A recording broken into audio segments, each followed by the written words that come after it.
మరి కొంత నేను పరిచర్య వల్ల బయటికి వెళ్ళటం వలన మరి కరెంట్ కాలేకపోయాము. దయతో అందరూ క్షమించాలి.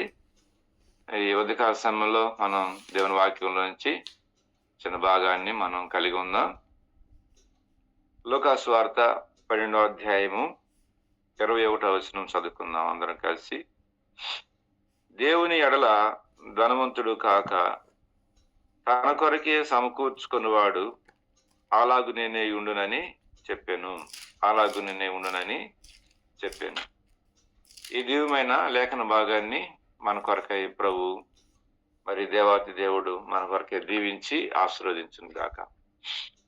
ఈ భాగంలో ఉన్నటువంటి మరి చిన్న భాగాన్ని మనం చదువుకున్నాం. దేవుని ఎడల ధనవంతులు కాక తన కొరకే ధనమును సమకూర్చుకున్నవాడు అలాగునే ఉండును అని దేవుని వాక్యం సెలవిస్తూ ఉంది. ఈ రోజున దేవుడు మనల్ని అమూల్యమైన రక్షణ కార్యాన్ని మనలో జరిగించాడు.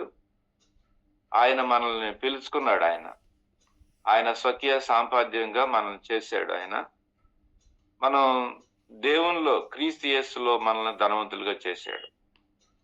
అందుకనే ఉంది కదా మరి దేవుని వాక్యంలో ఆయన ధనవంతుడై ఉండి మీ దారిద్ర్యం వలన ధనవంతులు కావాలని ఆయన మీ నిమిత్తము దరిద్రుడు ఆయను అని దేవుని వాక్యంలో ఉన్నారు. కానీ మనం ధనవంతులు కావాలని ఆయన కోరుతూ ఉన్నాడు. అయితే లోకంలో పరిస్థితులు ఎలా ఉన్నాయి అంటే దేవుని ఎడల ధనవంతుడు కాక, కాబట్టి దేవుని ఎడల ధనవంతులు కాక మరి తన కొరకే ధర్మను సమకూర్చుకునేవాడు అని ఇక్కడ దేవుని వాక్యం మనకి సంబోధిస్తూ ఉందన్నమాట. అయితే దేవుని వాక్యం మరి ఏమని చెబుతుంది అనేది మనం చూస్తే మరి మనం ఎలాగో మనం ఎందుకు ఆయన విషయంలో మనం ధనవంతులంగా ఉండాలి అనేది మనం చూస్తే మరి నిజం దేవుని వాక్యంలో అంటాడు. 100వ కీర్తనలో 103వ వచనంలో అంటాడు. ఏమంటాడంటే 3వ వచనంలో ఆయనే మనల్ని పుట్టించెను, మనము ఆయన వారము, ఆయన ప్రజలము, ఆయన మేపు గొర్రెలము, కృతజ్ఞత అర్పణలు చెల్లించచ్చు ఆయన గుమ్మంలో ప్రవేశించుడి. ఇక్కడ మనం చూస్తున్నాము ఆయన పుట్టించెను, మనం ఆయన వారము, మనం ఆయన ప్రజలము, ఆయన మేపేటువంటి గొర్రెలముగా ఉన్నాం. అంటే ఏంటిది ఇక్కడ అంటే మనం మన సొత్తు కాదు ఇక్కడ. కాబట్టి మనమే మన సొత్తు కానప్పుడు మనం సంపాదిస్తున్న ఆ ధనము మంది ఎంత మాత్రం అవుతుంది అంత మాత్రం కాదు అది. కాబట్టి మనం మన సొత్తుగా లేము అన్నమాట. అందుకనే 1 కొరింథీ 6వ అధ్యాయంలో కూడా ఈ మాట ఉంటుంది అన్నమాట.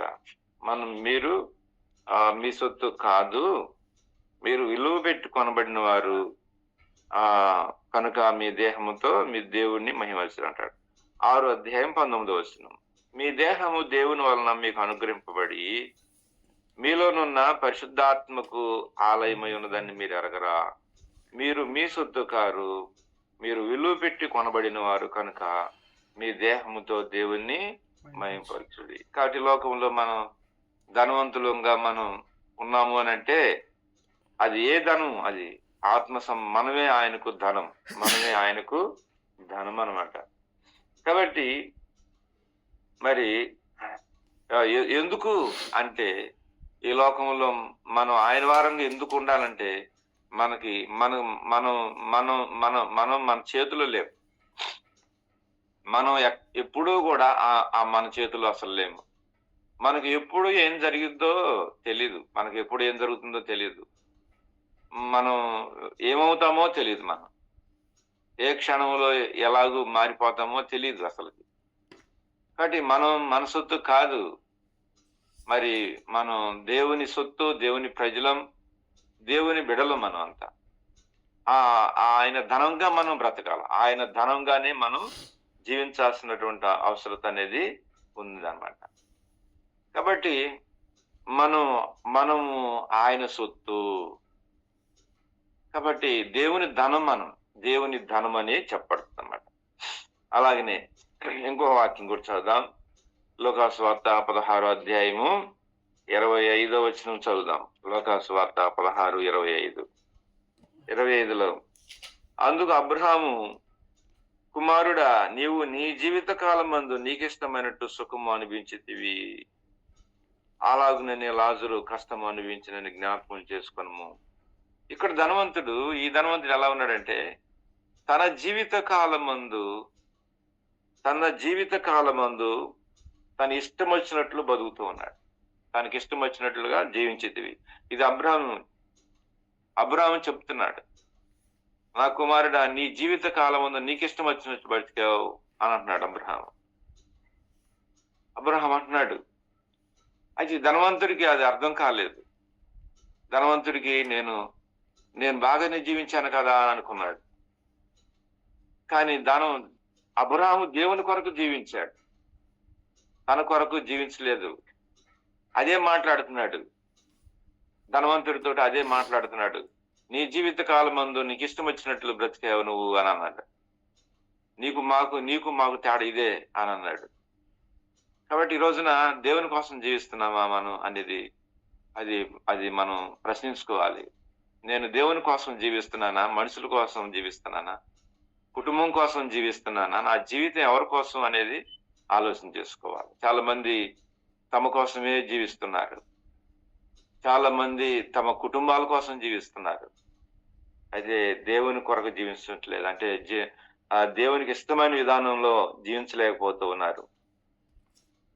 కాబట్టి జీవితం మన ఇష్టం కాదు, అది దేవునికి ఇష్టమైనట్లుగా మనం బ్రతకాలి. దేవునికి ఇష్టమైనట్లుగానే మనం బ్రతకాల్సిన ఆహారంగా మనం ఉంటున్నాం అన్నమాట. తర్వాత ఇంకొక మాట కూడా జ్ఞాపకం చేసుకుందాం అన్నమాట. మరి లూకాసు వార్త 12వ అధ్యాయము 16-17 వచనాలు తెలుసుకుందాం. లూకాసు వార్త 12వ అధ్యాయము 16-17. మరియు ఆయన వారితో ఈ ఉపమానం చెప్పెను. ఒక ధనవంతునికి భూమి సమృద్ధిగా పండెను. అప్పుడు అతడు, నా పంటను సమకూర్చుటకు నాకు స్థలం చాలదు గనుక నేనేం చేస్తున్నాను తనలో తాను అనుకున్నాను. ఇక్కడ ఏమంటున్నాడు, ఇక్కడ ఒక ధనవంతుడు, నా పంట, నాకు స్థలం లేదు, నేనేం చేతును, నేను ఇలాగూ చేతును, నా కొట్లు వాటికంటే గొప్ప వాటిని కట్టించి నా ధనం, నా ఆస్తి, నా ప్రాణముతో, ఇక్కడ ఏమొస్తున్నాయి, అన్ని నా నా నా నా అని వస్తున్నాయి అన్నమాట. నా నా నా చూసారా, ఎవరెవుగా ఉండాలి ఇవన్నీ, ఎవరిచ్చారు అనేది అనాలి. ఎవరివి? ఇది స్వయంకృత అపరాధం అన్నమాట. తన జీవితంలో ఇవి దేవుని వలన కలిగినవని మర్చిపోయాడు. ఇవి దేవుడివి, నేను వేసుకుంటున్న సొక్క ఎవరిది? దేవుడిది. నేను ఉంటున్న నివాసం ఎవరిది? దేవుడిది. నాకు ఇచ్చిన ఈ పని బాధ్యత ఎవరిది? అది దేవుడిది. మరి నాది అని అంటున్నావు, అది చాలా తప్పు, చాలా తప్పు. కాబట్టి ఇలాంటి మాటలు మాట్లాడిన వారు బైబిల్లో ఉన్నారు కొంతమంది అన్నమాట. ఈ ధనవంతుడు మాట్లాడాడు కొత్త నిబంధనలో. పాత నిబంధనలో నెబుకద్నెజర్ రాజు కూడా ఎలాగైనా మాట్లాడాడు. నా ఘనత కొరకు, నా మహిమ కొరకు నేను కట్టించిన ఈ నగరు మరి అని నేను అని చెప్పేసి అని ఆయన అన్నాడు. తర్వాత సాతానుడు కూడా అన్నాడు, నేను సభాపర్వతం మీదకి ఎక్కుదును, నేను మహోన్నతునితో సమానంగా ఎంచుకుంటాను అని చెప్పేసి ఆడు కూడా అన్నాడు. తర్వాత పేతురు కూడా అన్నాడు, నేను చేపలు పట్టబోదును, మీరందరూ కూడా వచ్చేదిరా అని చెప్పేసి అతను కూడా మాట్లాడాడు, నేను. కానీ నేను అనేటువంటిది అది స్వయంకృత అపరాధం అవుతుంది అన్నమాట. కాబట్టి అది దేవుడు మనకిచ్చినవి, అవి దేవునికి క్రమంలోనే మనం చేయాల్సిన వారంగా ఉంటున్నాం అనేటువంటిది మనం దేవుని వాక్యం నుంచి మనం చూడొచ్చు అన్నమాట. తర్వాత మరి లూకాసు వార్త 12వ అధ్యాయం 20వ వచనంలో ఇంకో పాదం ఉంది. అయితే దేవుడు, వెరివాడ, ఈ రాత్రి నీ ప్రాణం అడుగుతున్నారు, నీవు సిద్ధపరిచినవి ఎవనవగునని అతనితో చెప్పాను. ఈ ధనవంతుడు తన తన కొరకు సిద్ధపరచుకున్నాడంట. ప్రభు అడుగుతున్నాడు, నువ్వు సిద్ధపరిచినవి, తన కొరకు సిద్ధపరచుకున్నవి దేవుడే అడుగుతున్నాడు, నీవు సిద్ధపరచుకున్నవి అవి ఎవని అవుతాయి అని అన్నాడు. ఎవని అవుతాయి అని అన్నాడు. కాబట్టి ఒక ఆలోచన ఉందా? ఆలోచన చేసుకో ఒకసారి. ఎవరి అవుతున్నాయో ఒకసారి ఆలోచన చేయి. ఈ రాత్రి నీ ప్రాణమును అడుగుతున్నారు, నీవు సిద్ధపరిచినవి ఎవని అవుతాయి. కాబట్టి చిన్న చిన్న ప్రశ్నతోటి అంతా గందరగోళం. చూసావా? అంతా గందరగోళం. అంటే తన జీవితంలో ఎవరి కోసం ఏం చేస్తున్నాడో అర్థం కానిటువంటి బ్రతుకు. చాలా మంది బతుకు ఇలానే ఉంటది. నేను ఎవరి కోసం జీవిస్తున్నాను, నేను ఎవరి కోసం ఎంత ఇవన్నీ సిద్ధపరుస్తుంది ఎవరి కోసం? దేవుని కోసమా? నా కొరకా? నేను సిద్ధపరిచేయి నా కొరకైనా, లేకపోతే దేవుని కొరకా? కడిగి మన కొరకు సిద్ధపరచుకునేవి ఏముండవు ఇక్కడ.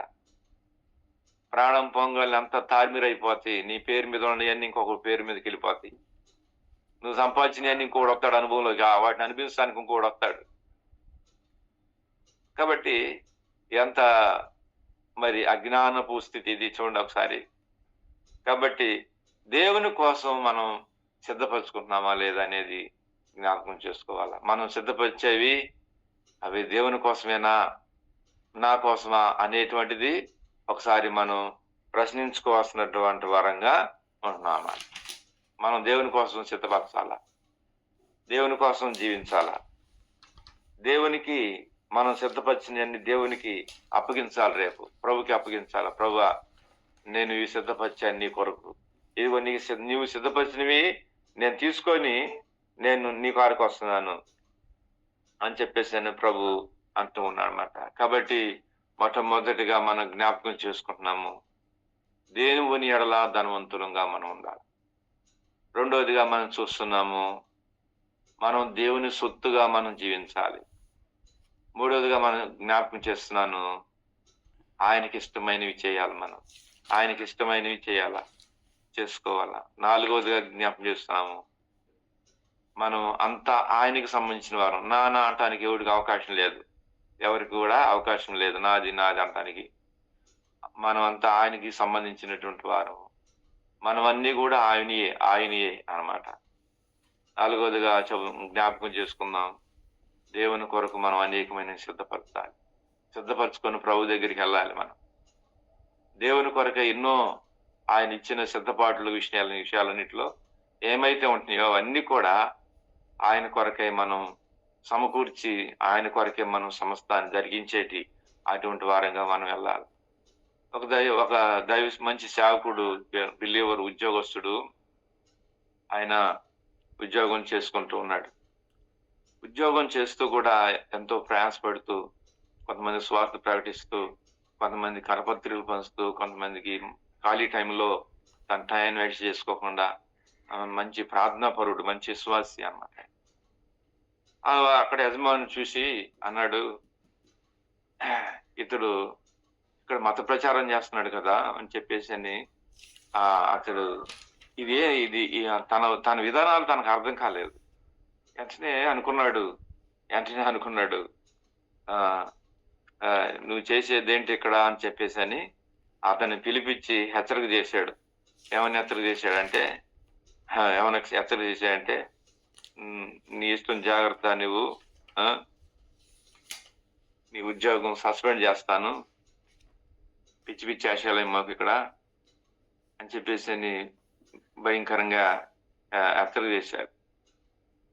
అప్పుడు ఈయన అన్నాడు, విశ్వాస మంచి బిలీవరు, నాకు దేవుని కంటే ఉన్నతమైన పని ఇంకోటి ఏముంది, నువ్వు నన్ను సస్పెండ్ చేస్తావా, చెయ్యి అని చెప్పేసి అని లెటర్ తీసి ఆల్రెడీ సిద్ధపరచుకొని రెడీ చేసుకున్నాడు. ఇదిగో నా లెటర్, సంతకం చేసి తను తొందరగా సస్పెండ్ చేయాలన్నాడు. ఇటు మూర్ఖులాగా ఉన్నాడని చెప్పేసి అవతలగా అని చెప్పేసానని అని అన్నాడు. కానీ ఆయన పైన ఆపలేదంట.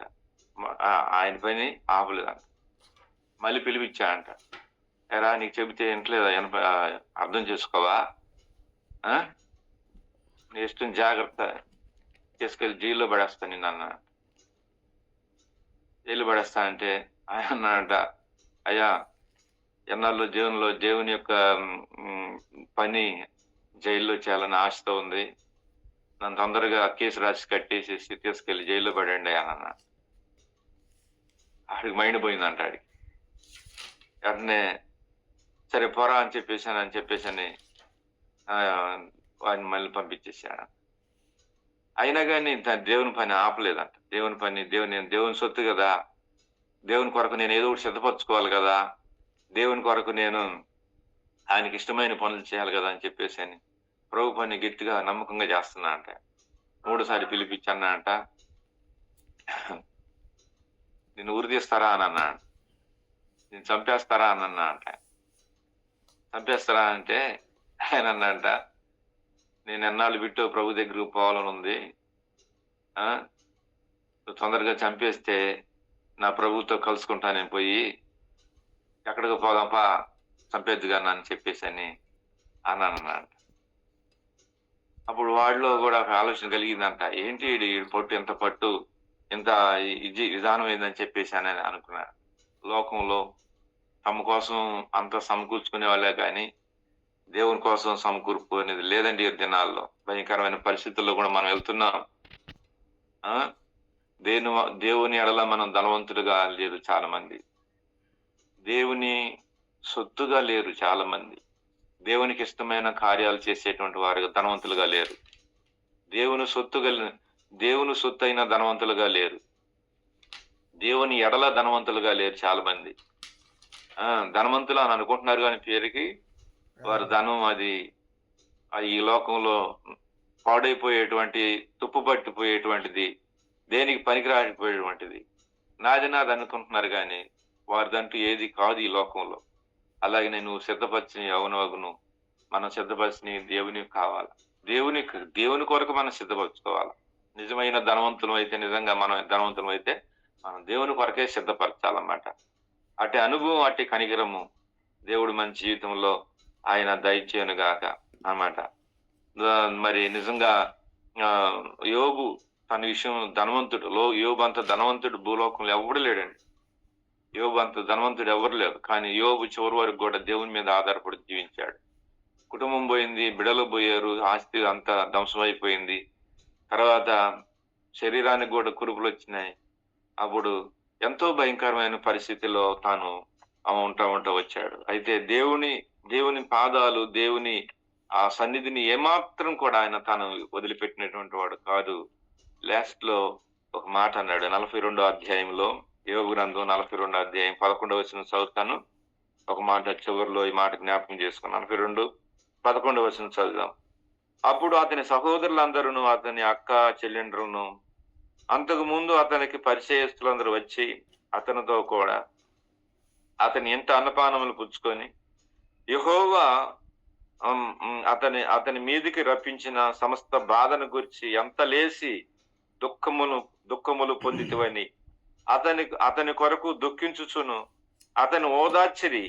ఇదియుగాక ఒక్కొక్కడు ఒక్కొక్క వరహమును, ఒక్కొక్క బంగారపు ఉంగరమును అతనికి తెచ్చి ఇచ్చిరి అనమాట. ఆయనకి తెచ్చి ఇచ్చిరి. చూసావా, మొత్తం పోయింది. దేవుని కోసమే నిలబడ్డాడు ఆయన, కేవలం ప్రభు కోసమే నిలబడ్డాడు.